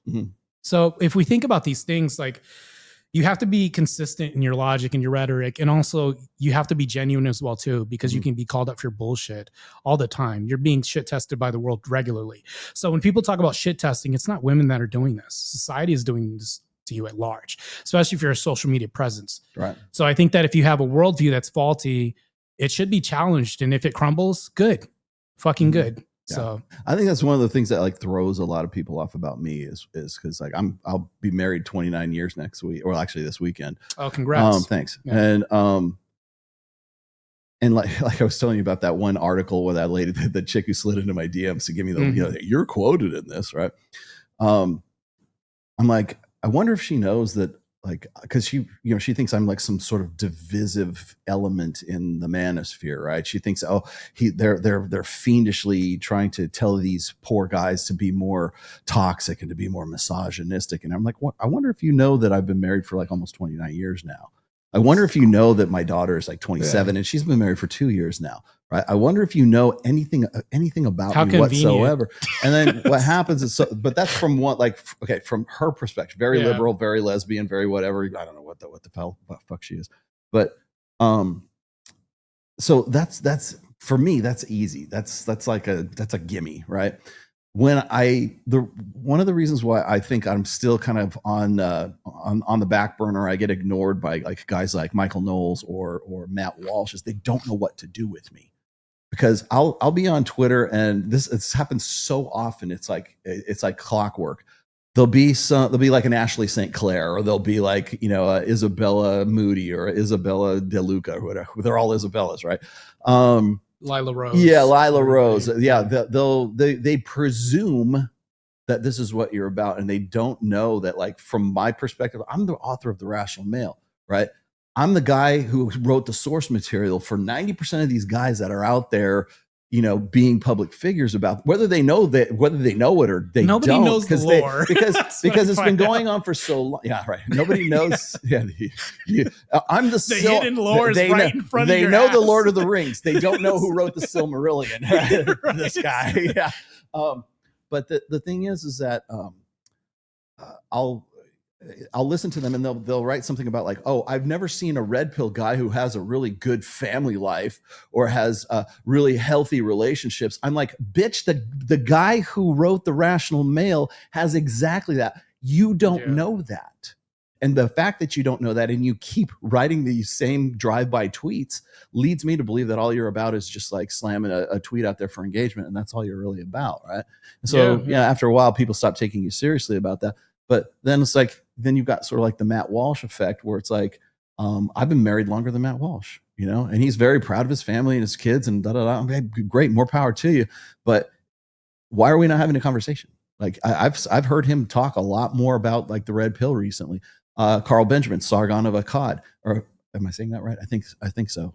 Carl Benjamin he's like completely pivoted over to more red pill topics lately. Yeah, I saw that today with and the I'm tweet, like, I'm like, dude, you're basically popping off about stuff that I was writing about in 2012. Have me on. Let's have a good discussion. Let's do what we're doing right here, or come to Vegas. I don't care. Let's have this conversation. It's funny how lore triggers people alone, but they just don't present day phenomena. And honestly, I think what it is it's the same dynamic that I told you, where you can't just give people data and stats and facts without telling them how to feel about that. It has to and be they just intellectually, it's intellectual bullshit. Lethargy is what it is, because they don't want to dig any deeper than it takes to get more clicks. Nobody and get wants more to engagement. work. Yeah, exactly. Nobody wants to work. Nobody wants to. And we're accused of cheating. And they're the ones that are I'm a lazy cheating fucks. bodybuilder that just puts needles in his body, but I don't work or I don't do any of this stuff. Everything's Photoshop nowadays. Andrew Wilson, that pineapple on the pizza was not Photoshop, by the way. So if we think about these things, it's like we have to also look at the rhetoric espoused like around us. I think that if you're a firm, fair, consistent male, and you're about that action, as it were, and you make it happen, I think you can be influential on everybody else around you. Case in point, you're a father, you're a husband first. If we think about this, that's the change that's incentivizing the world to map onto that. But here's the problem, though, is that if you do this, you become a target and you become sacrificial. So it's a double-edged sword. So it's like, and so also not only do people not know what to do with you, you also have to shield yourself. Because I mean, hiding something and then being private can be two different things, right? So I think you also have to protect yourself from the world around you. Also, I'm not Nala Ray, so yeah. I think that you brought that if up. I was some raging, frothing at the mouth, kind of like terrible misogynist, toxically masculine. Wow. Like if I was more like Myron Gaines, and then suddenly I had this come to Jesus moment, and I converted to Christianity or something, then maybe I get to go to Turning Point USA. No, you don't until that day happens. No, I guess I'm. Then too, you're I'm around too, some sewing I'm circle too boring. Christians, Yes. and then it's like a whole pseudo feminist. Like it's just bad. But you brought up one person. You brought up Nala, which something gets used against me, and this recently came out because I'm adjacent to people that do attack people that currently do this. I used to be involved in a certain industry, and that is corn. I did a lot of solo content back in the day, and I suddenly found out, and this is something I knew would happen, that a lot of the past would come back to be weaponized against me. There's a lot of shame associated with this, but here's the thing. So I think everybody should be offered a redemption arc. Now, granted, there's a huge distinction between me and Nala. For one, I don't have my own ministry, and then I don't try to convert people. wait, let's not call it a ministry. All it is it's like Kajabi courses is what it is. There's a difference, Nala. I don't know if you know this, but there's a difference between like Kajabi courses and a ministry. Okay, you're selling the previous. So we have this pseudo ministry, maybe we'll call it that, and then you're telling people how to convert, what we're going to do, correcting people on scripture. No, this is how we say this. I don't even do this, let alone women can't do this, period, when it comes to laymen, as far as a Christian lay person, right? I don't even do this. I don't post scriptures on my social media. I don't lead with Christianity. I don't do any of this. The last thing I want people to do is just to call me out on some bullshit rhetoric and say, you're trying to I don't do that. I'm not an evangelist first. The second thing too is on my social media, my body's not everywhere. Even though I'm a pro bodybuilder, I'm really aware of it now that people can conflate the two. They'll say, well, you're showing your body. How are you different than the corn people that do this? Well, one's socially acceptable. I can go to school and talk to kids and then say, oh, you're the hero. You're me. And then the other, you can't do any of this stuff. It's divisive. You can go to the AVN Awards. I'll pass on that. So if we think about these two things, it's like, I've been told like, well, how are you different from this person? Well, I've given you all these details on why I'm different. The problem with this is I can never really truly run from this if somebody wants to use this. You ever see that scene in 8 Mile where Eminem says that his buddy lives in a trail park, he shot himself, and his name is whatever his name was, and he just starts unloading all this ammunition that the person was going to use against him? Well, I don't hide this information, and if anybody asks me, well, this is what I did. And the shameful part isn't that. It's the fact that they call it gay for pay, even though I've never done anything gay with another man. It was sold to that subsector. Right. What I did was I created content and I got checks, and then I didn't care what happened, but we have to be conscious of what we put out there in the ethos because things can be used. The knife can cut both ways. Oh, yeah. Now, granted, I was buying a Navigator. I bought a BMW, paid for this condo like 2 years in advance. But you got to understand, you can't undownload any of this stuff. You can't strip it off the internet. So now it's like people are looking for hypocrisy. They're saying, well, you're demonizing sex work because you used to do this. Well, hold on. If I was a person that did meth and I went with the DARE program, like they used to have this, and I said, well, hold on. I don't want you kids to do meth. But then somebody blasted pictures of 10 years, meth face, all this. It's actually quite malicious if I'm not doing this and it's 10 years from this. How is it hypocritical for me to even say, well, no, I don't want you to do this. Stop doing this. And I was accused of this. They said, well, no, you used to do this and then somebody's currently doing this. You can't tell them to stop. This logically doesn't make any sense. Therefore, nobody can tell people to stop doing something. I should actually be one of the best references as to why we can't be in this industry and why it's bad. Not only this, but it's life ruination, because if you think about this, I do plan on competing, but think about how politically this could be used against me in the IFBB. Not to mention that, think about me running for office because I love debates. Think about law enforcement. Think about a teaching position. So if we think about life ruination, nobody ever thinks about this, let alone bullied kids at school. Things like, yo, your mom's banging 10 dudes. Here you go. Like, there's so much more. And not to mention this, skyrocketing rates of depression in this industry, all this. And this isn't even a saving grace. I don't think men are as demonized as women are. But that's why I conduct myself online in a certain way where none of my posts are sexual because I stay far away from that. I don't ever want people to weaponize and say that I'm a hypocrite in any kind of way. And also I have to live this lifestyle and it has to be genuine because you know what's going to happen? People that I love and I call myself family are going to distance themselves really fast. Right. So, yeah, I was going to say, it's like, I think it was like, we were off camera. I was saying, like, would you rather have if you're hooked on like heroin or something like that, would you rather have a drug counselor who has only read books about living the life of a heroin addict? Would you only want somebody who has like sort of book knowledge, or would you be better off with a guy who has been a former addict and knows can be empathetic, right? He knows what you're going through, and knows all the phases and the stages. He's just as book smart as the other guy, but he's actually experienced it. Which one is a better drug counselor? I would argue that it's going to be the guy who already knows what you're going through because he's experienced it himself, right?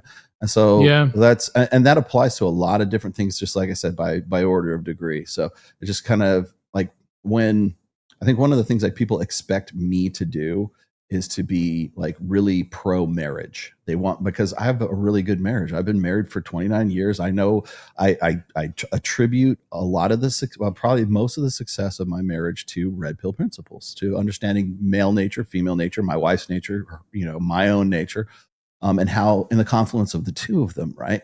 And so, but yet I'm still here saying, marriage is an all downside risk for guys as it stands today, right? I understand the institution of marriage. I know that it is a formalization of monogamy. I 100% agree with that. I think it could be a really great experience. I wish people could enjoy what I have with my wife, but I'm not going to insult people and say, oh, well, here's 12 rules for a perfect marriage or 7 hot tips to have a great marriage. Because I know what works for me, and I understand on an individual level, like what I experience in my own marriage. I don't go off on that very much. I'll do marriage shows now and then, but like I'll do them with like James Sexton, right? And we'll talk about divorce statistics and marriage, statistics and stuff like that. And I'm just like data. Yeah, just throw out data right there. And it doesn't mean I'm anti-marriage. I'm not anti-marriage. You're not manipulating the data. I'm anti. I didn't see it coming. Yeah, I didn't. I didn't see it coming. I didn't know what was happening. I want people to be informed. Even that's even what James Sexton talks about is, like when a couple gets together, like more about the title of your home and your mortgage, or there's more paperwork for that, or there's more like you're buying a new car and you have a payment for your car, and this is what your liabilities are for like financing this automobile. You have more information about that than you do about your own marriage, what you're liable for. And all we're doing is just giving you the paperwork. We're just saying here's the stats, man. We're not trying to say, go and do it or don't go and do it, but at least go in with both your eyes open. And apparently that's too much for people. They just don't want to. They don't want to hear that. Again, telling people how to feel about the data. That's what they really want, and that's what they want me to say. They want me to be very pro marriage, and I am in my own situation. But I'm not going to sit here and lie to my audience and say, "Oh, and just do what I did, and you'll be fine, and you'll have a great marriage." They don't want to do the work. It goes back to not doing the work. They want to be handheld through this whole process. This is one of the reasons why I don't get here and I lead with like Christianity or any of this stuff. If anybody asks me about this, then I'll say, yes, of course. But I'm not about to sit there. I'll point them in the direction of somebody whose job and purpose is this, but that's not my purpose, job, and function as it stands for me being on a podcast with Rollo Tomassi, who wrote The Rational Male. By the way, good book. You should buy that. So back to this. I think that when it comes to me being an advocate, I think we could choose what to be an advocate for, but you damn well better not lead people astray while doing it.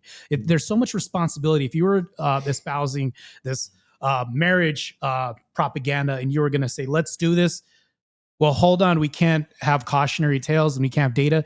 So now it's like, how much are we skewing data at a certain point when we start imbuing emotion and anecdotes and everything else with this?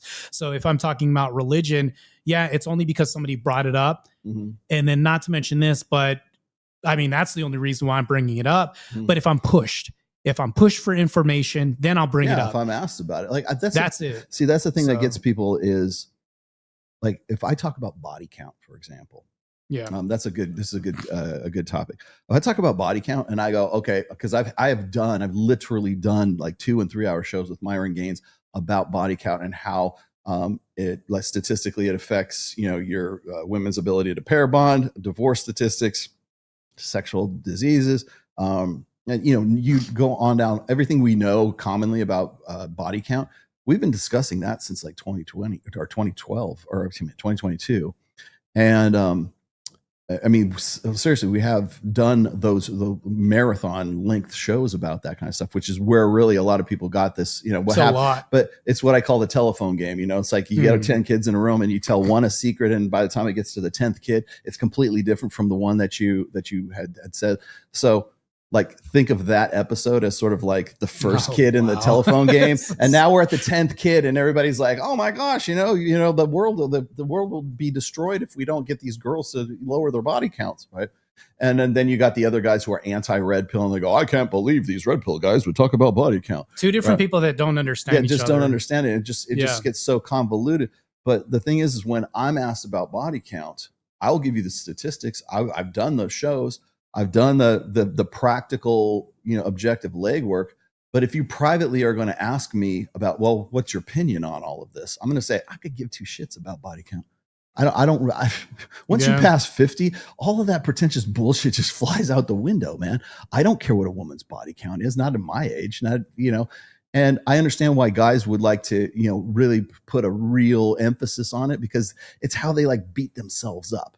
All these girls are ran through. I'm never going to find a girl because they're all have high body thing when counts. I talk about bodybuilding. Like, all you're using that for is just a cope for your own inability to go out and do something, go and do anything. You're not going to be the first guy to fuck that chick. Accept that for what it is and work within that system.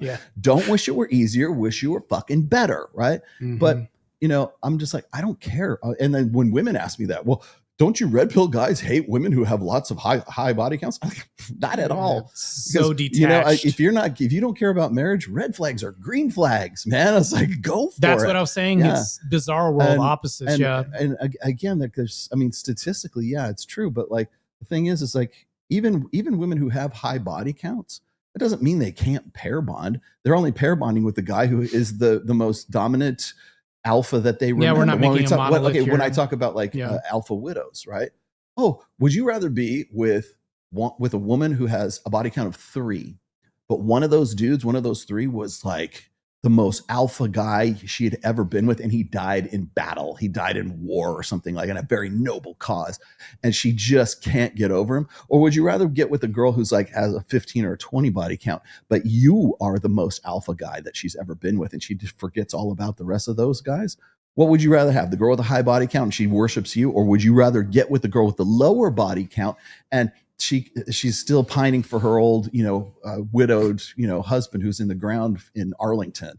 Like that, like you go and you take those two things, and then suddenly body count gets put into a different perspective. There's a lot of misinformation out there. Case in point, like the single mothers, they get bastardized all the time. I will say that I am against most single mothers, like date an advocate for that. But here's the reason why I don't create a monolith and I don't say it's an absolute on single mothers, because there's 2 classes that I'll even bring up. For example, let's say you have a single mom that's widowed. Okay, she had no choice. We're just going to demonize her because somebody passed away. The second example, she's abandoned. I'm not going to demonize a woman because she's abandoned. I have friends, I know a woman that is with somebody that's like family to me. The same thing happened to her, but then they go after her husband and say, well, hold on, you're coming after single, they're coming after single women. But a lot of these people, they don't understand that there's a disconnect. So it's like whenever we always have to look at the situation, right? Case by case. You can't say everyone, right? The same thing with body count. But here's the thing though.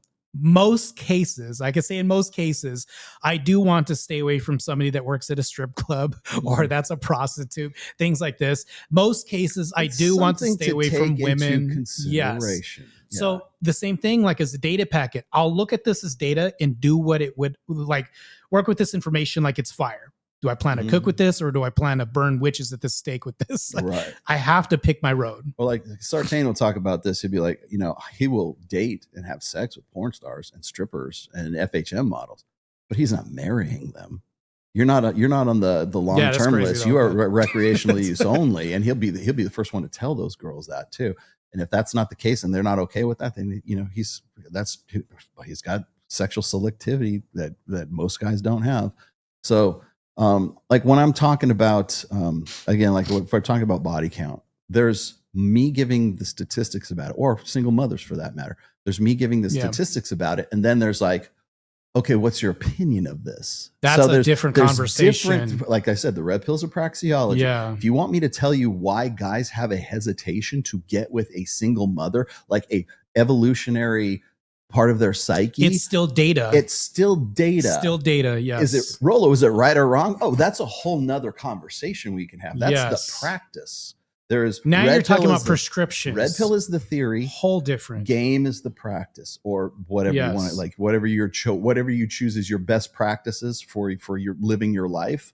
Most people don't know that you're basing your belief set on your belief set is basically a set of best practices. This is the best way to live your life. Okay. These are best practices. What is that based on?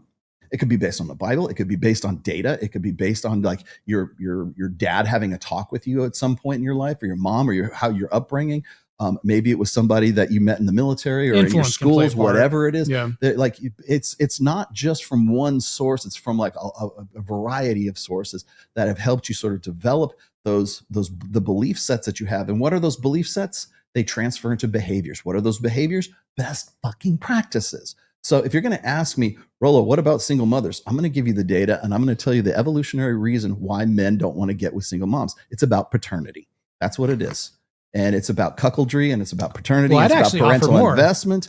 And then if they say, well, Rollo, what do you think we should do? That's a whole different conversation. I will actually say more. So this is what I will often tell men. I'll say, I'll go down the what if scenario and then tell them that these are possibilities because we look at outcomes. I'm not like a utilitarian to some regard, but when we look at this, I'll say, well, okay, how much authority will you have in this household if little Timothy, who's not your son, puts holes in the walls and fails the grades, and you say, I'm taking all your electronics out of the room, and she says no, because there's two distinct things that can happen. There's language and then there's action. She can say, not my son. Well, hold on. If it was our son, that changes things differently, right?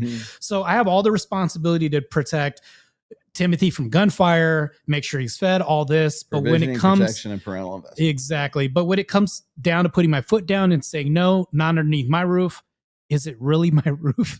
So I will talk to guys about this, and I'll say, well, that's an outcome that could possibly happen. But will I say, do I think they should do this or not? That's a different conversation of like what you should do, prescription. I will never offer this. I'll never say, nope, I wouldn't if I were you.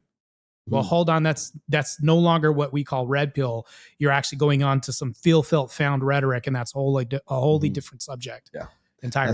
That's why I get all bent out of shape when I listen to these guys talking about, well, the red pill's really just a political thing, or it's it's about finding truth and blah blah blah. I'm like, dude. So what I do is I go back to my days on SoSwab, and I get a screen cap of the earliest instance of me using the term red pill, which was December of 2004, I think. I'll go, if you have something that predates this post, I'll believe you. Go ahead. All of this started in the seduction community, back to the not lore. in your politics, Rollo not in your goes back to the Republicans, lore. not in your alt-right bullshit, not in Trump 1 or Trump 2.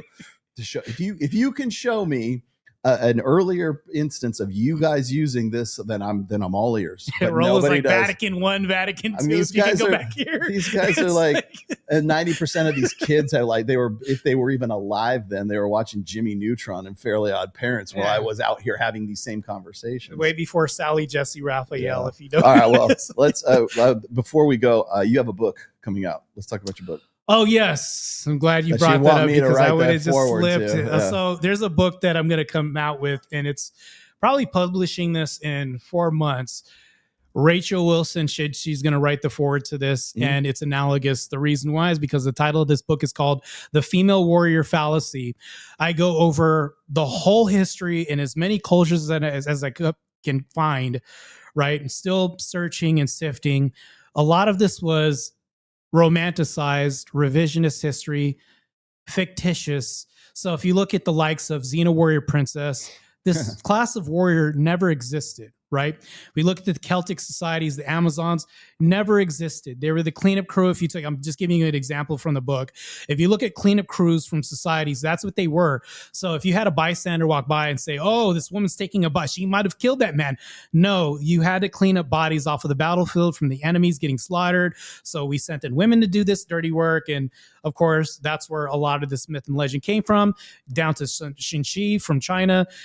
Legend has it, she was taken aboard a ship and held captive, and she punched the guy in his face and said, you're going to give me half your business. Do we really think this happened? This was written by 2 authors in America who wrote fiction, and they also wrote stories that were also fictitious, detective novels, and then now we have the origin story of Xinshi. So it goes over everything from buffalo women to even social justice warriors, down to women who killed and murderers, and they're getting half the time. The woman who stabbed her husband in California off of weed-induced rage got no time. So I go over every single thing, and this coincides with a lot of feminist culture and propaganda. So if we look at how this plays out, the propaganda piece is, if we look in movies, we have Captain Marvel, who you can't relate to. She never had a character story building arc. Mary Sue. She just woke up one day and just contracted these powers, and now she's beating men to a pulp. Whereas we had Ellen Ripley, Sarah Connor, you can relate to them. They're fragile women. They use their brain, guts. You can actually go to the theater and say, you know what? I buy this character. Women don't even buy Captain Marvel, let alone any other figure we have. So now we have this bastardized version of a woman cosplaying as man. So really, in reality, I think you would agree with me on this. I think you shared one of my posts that a lot of women are just low tier men. And now that we have this in society, this is being espoused and propagandized. My book goes into all this. It goes into the beginning of prehistoric. When we go into cave women, so I debunk actually everything from the archaeological exhibits being drug up. These were heirlooms as swords. The women had no body damage when they were buried. My book is so comprehensive, but you know what's going to happen? I'm going to be even a bigger target, and I'm ready to debunk everybody, and I'm ready to have fisticuffs and debate against every feminist that denies anything that's in this book. You can go ahead and counter as much as you can. It's well-sourced and looked at and peer-reviewed.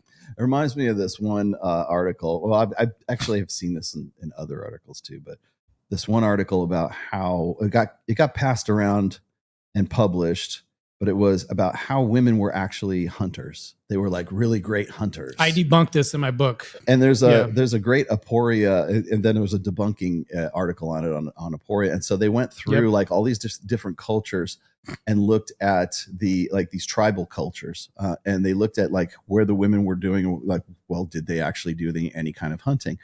They did.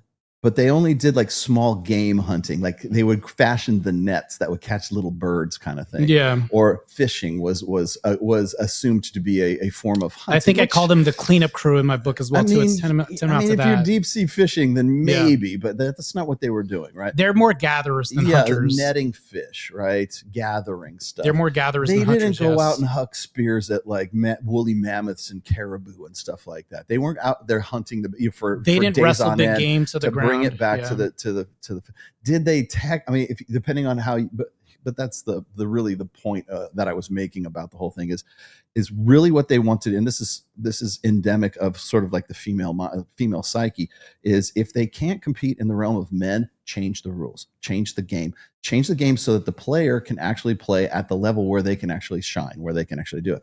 So it's like when the WNBA first came out, and they were trying to get people to come and watch the games. The reason why people weren't coming to the games is because nobody could dunk. They couldn't get to the net, right? It was life below the net. So they were seriously talking about like lowering the nets like a foot or two. They took such big offense to this. Yeah, and that you know, how are we not benevolent and fair? And you for know, doing this? and you know why they didn't? Because it fundamentally changes the game. They're not playing basketball anymore. They're playing women's basketball now because we've lowered the nets to 10 feet instead of 12 feet, whatever it was, right? And so that the poor little ladies could dunk and make things a little bit more interesting, right? Or women's soccer, for that matter. You got what's her Megan Rapinoe bitching and complaining about stuff, and it's and then you've got like teenage kids in high school teams that are whipping their asses, right? Yes, and maybe if you got good, here's the thing is what women will do is they want to change the nature of the game to suit the talents and the gifts and the abilities, I should say, of the players themselves. In this case, you're being kind here because they actually flip the table over with the pieces. They don't even what do they do? They got taller chicks who can dunk, and then they evolved the game, so they didn't have to do that. We don't see this in the inverse though. We, like you said about bodybuilding, we don't see women going into those spaces and dominating. Yeah. I wait with great impatience to see if a woman can go over into the male league and just dominate, cross over a guy, break some ankles. You know what? Yeah. We'll see that. You notice it's still always waiting here. You notice it's always males who transition to females who go in and just dominate the sport, but it's never the females who want to be male and come in and dominate the male sports. I wonder why that is. It's a Scooby-Doo mystery. But they do this with everything else, though. They can't be consistent. You're going to take the CEO position. You're going to go into every other space. Why not do this? Oh, biology happens to be in the way. Well, but see, it goes back, like I was saying, that article where they're talking about like how it's called the myth of the female hunter is what it was called. And it is a myth because what they were trying to do is they're just trying to redefine what hunting was. They're changing the nature of the game is hunting. Well, the little ladies were technically hunting because they were Yeah. netting little pigeons and stuff like I'm that. glad you brought that up. So Yeah. I go over into the book, and if you look in the dictionary, because definitions are not an absolute, Mhm. they're not a static position. They move from culture to culture and change. Because if I walked into this room and I said, "Hey, are you guys having a gay old time?" Did everybody think I was talking about homosexuality? But now it Mhm. doesn't mean happy. It used to, right? So language is always changing. So in the book, I go over into what is a warrior. And then I suss this out and I say, well, a warrior, this is my definition of the warrior. And this is what society attacks and tries to change. Mhm. A warrior to me is somebody who can compete on the level of a man and fight men. So we're talking about the equivalent of what men can do. Now, if we hold this standard, try to attack this. Mhm. So I create a definition so that way the women can attack. So that way they can't put words in my mouth.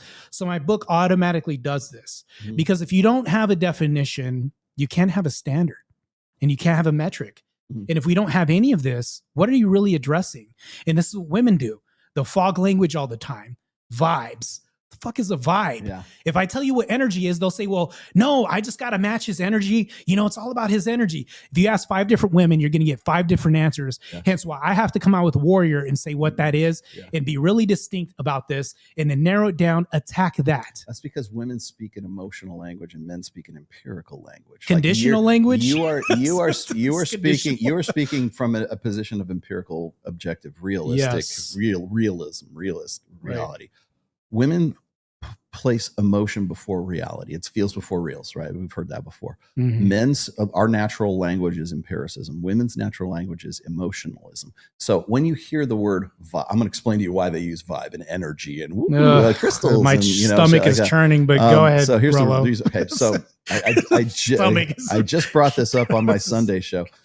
There's I don't know if you're familiar with the author Arthur C. Clarke. He's a science fiction author, and he was a futurist too, right? Yeah. And so one of his great quotes, I use this in my 4th book, was any sufficiently advanced technology is indistinguishable from magic, right?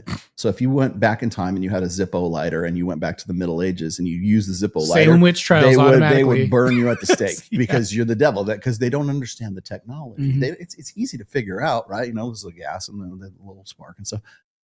Or if you went back to, like, say, the 1900s and you had an iPhone and it actually worked, and you say, I have all the world's knowledge on this one little box right here. I can go look it up, or AI or whatever else.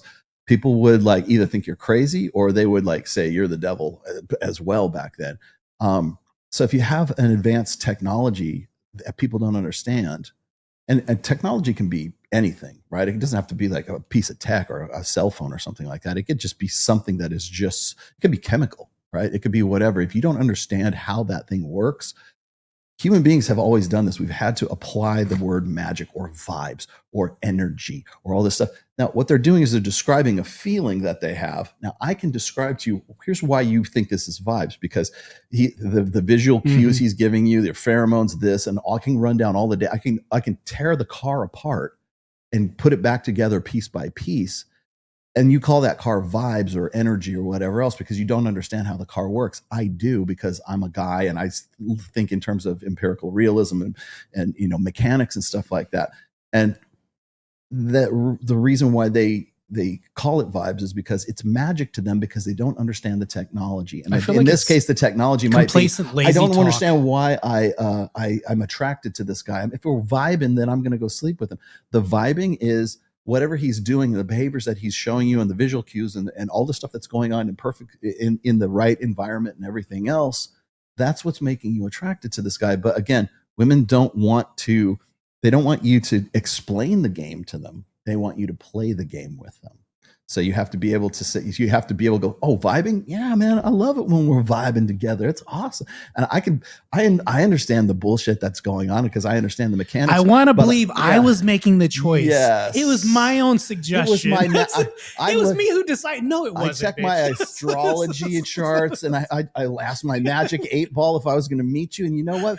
I dreamed about you last night and here you are. this is just serendipity. It's just divine intervention. Thank you, God. Like yeah. it's energy, it's vibes, it's whatever else. It's just because women don't understand technology. I think when people function at a higher magnitude, at a higher level, I'm going to bring him up, and not to bring up Andrew Wilson this whole panel, but when he functions at a high level, and you're talking about rhetoric, logic, and consistency, and you're talking about a high level of philosophical acumen, right? A lot of women will look at this and say, "You're mean. He's just fighting stupid people." Well, it looks stupid because you're being made look stupid, because a lot of people don't function at this high level. So that's why when I could say, well, he's the Michael Jordan magician of what he does, it's because it's hard to find people that function at this level. I mean, not to bastardize women everywhere, but it's hard to find women in spaces that men dominate. And the reason why is because most women are passive. Most men are more aggressive. Now, we could argue that that's changing by and large, but guess what's going to happen? Certain people are going to shine a whole lot more, and they're going to create this distinction where you could see this difference, and they're changing the world, much like me. I'm getting out there, and this is something I'm doing right now. One last bit. I'm doing debates, and I'm trying to find people who are really good at debating. And I've been accused of this too on social media. People will say, well, all you're doing is battling lefties that are stupid. Well, all your arguments are just amount to transitioning minors and things like they're not really I can't good. Help it if lefties positions. are stupid. But here's the thing: I don't run from debates. I don't run from anybody. I'm trying to find somebody with a strong position.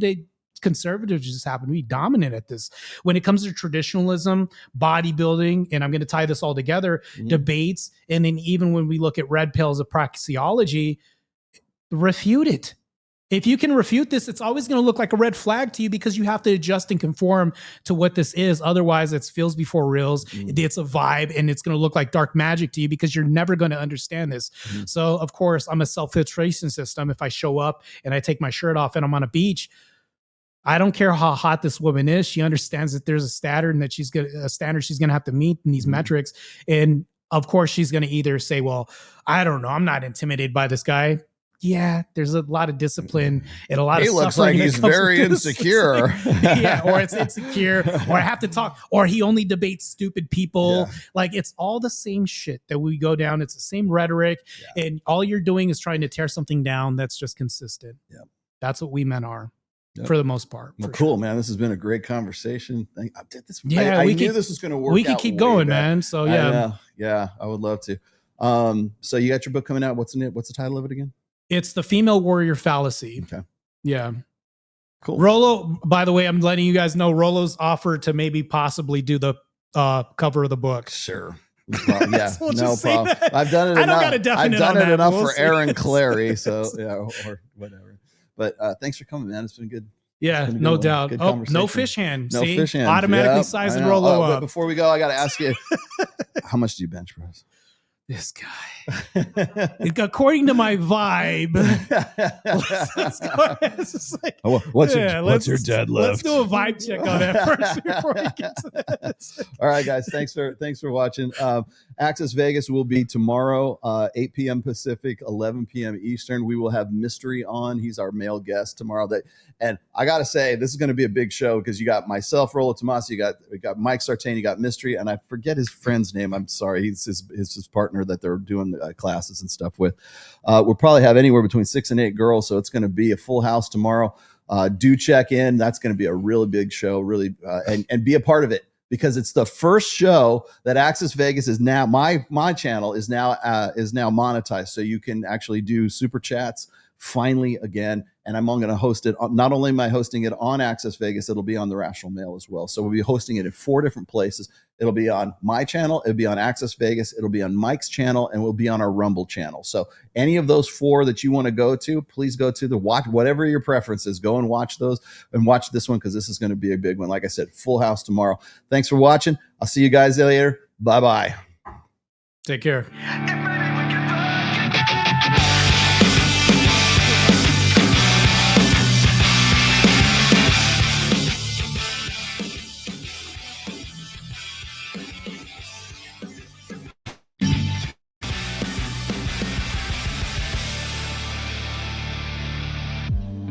Would you do it again?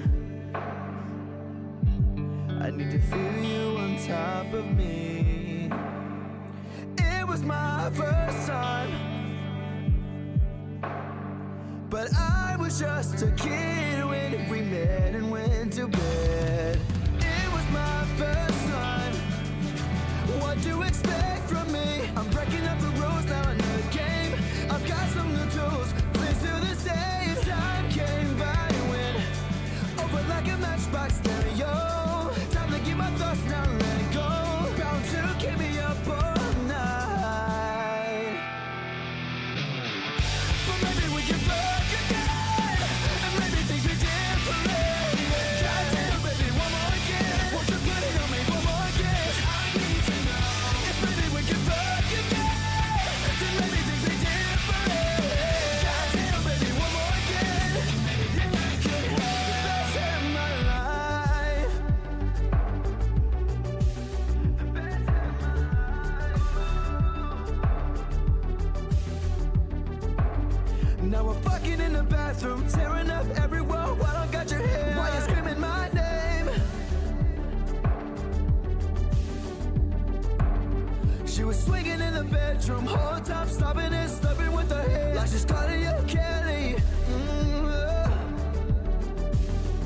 So baby, come ride me up and down like a pony, turning up my song, getting nasty, working up and down on your body. Ride me up and down like a pony, turning up my song on your body. Baby, we'll get down to it all night. But maybe we can fuck again, and maybe things be different. Goddamn, baby, one more again. Won't you put it on me one more again? I need to know if maybe we can fuck again, then maybe things be different. Goddamn, baby, one more again. Then I can have some more life. Sitting Podcast has been a production of The Rational Male. All rights reserved. 2025 registered trademark. And don't steal Martae stuff.